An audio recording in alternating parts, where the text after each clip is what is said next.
Sobat HND. Hari ini kita coba review obat batuk anak.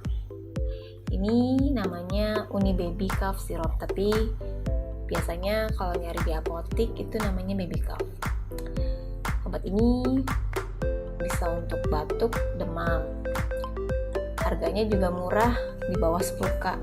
Nyarinya juga gampang, hampir di setiap apotik ada, di Alfamedi, Alfamart, dan Indomaret. Dan toko-toko obat juga ada. Pengalaman saya sih buat anak saya lumayan ampuh ya. Mungkin karena cocok juga kali ya, dan rasanya juga lumayan enak. Jadi kita nggak usah susah-susah ngasih obatnya.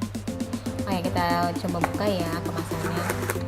Standar sih kemasannya, ada botolnya. Ini isinya sekitar 60 ml. Oh ya, ini batuknya untuk batuk ringan dan demam ringan aja ya. Kalau misalnya batuknya terus-terusan atau berlanjut, bisa hubungin ke DSA-nya langsung ya. Jangan dikasih obat terus. Sekian dan terima kasih, semoga bermanfaat.